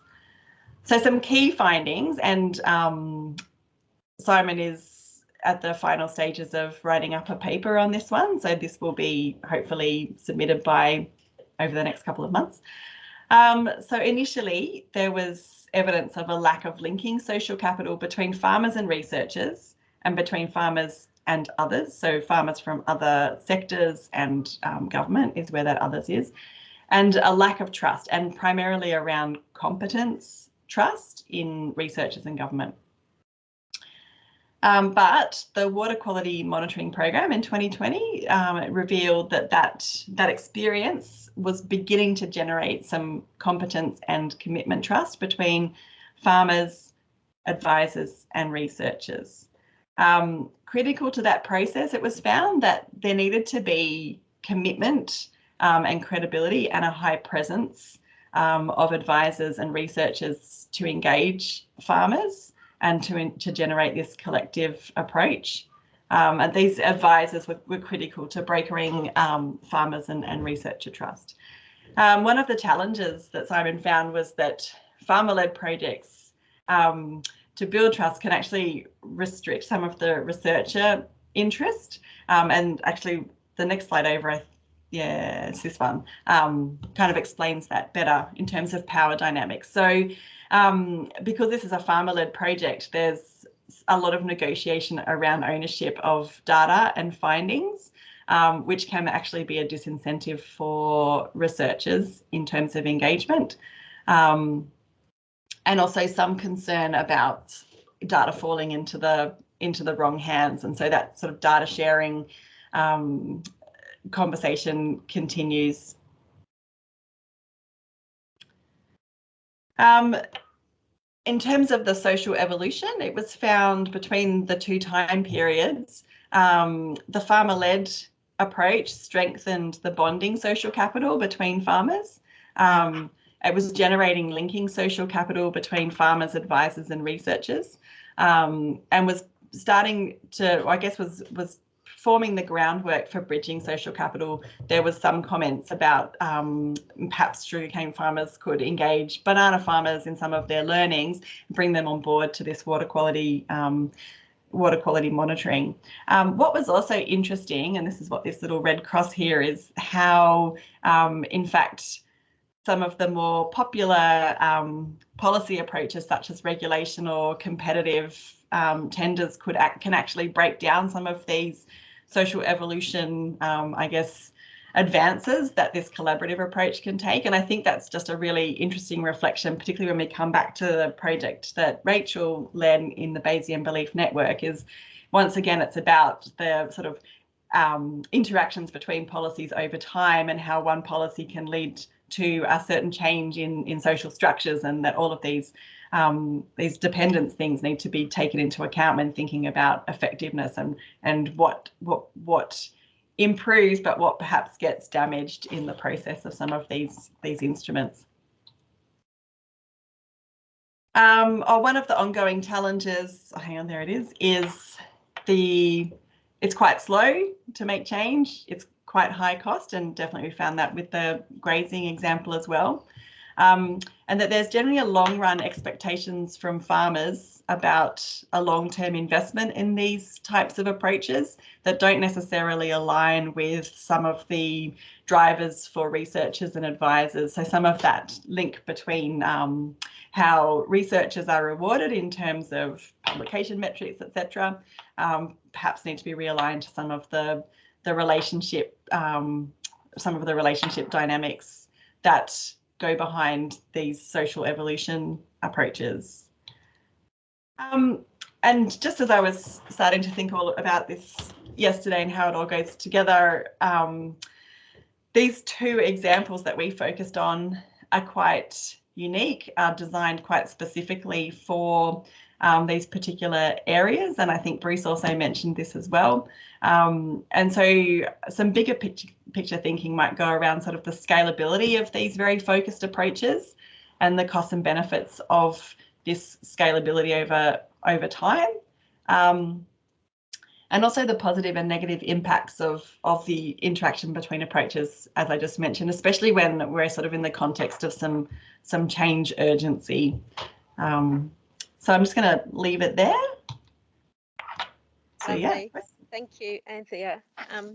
Sorry, my computer died. I was in a meeting room and it just died, so I had to run across. So I missed about 2 minutes of your presentation. We are unfortunately out of time. So what I might ask is, if people do have questions, if you can send them to either me or the researchers directly, we'd be very happy to answer them. There are a few questions in the chat that I can see researchers have been answering as well as we've gone. We'll compile the presentations, provided that all the researchers are happy for us to send those around. And yeah, we'll send them through. So I hope you found this useful. It was a very brief overview of 5 very, in-depth research projects. So we will be offering more in-depth sessions on these, plus there will be published literature for people to view. So I'll just leave it there. Cindy, if you wanted to close up. You've closed it really well, I think. It's been a great session. We've had really great attendance. More than 50 people came up. So yeah, big clap, everyone. And next meeting will be around November, December. So if anyone has great ideas on what we could present on and wants to do a great job like Billy did in organizing something, please contact us. And thanks. Bye. Lovely. Thanks, everyone. Thank you.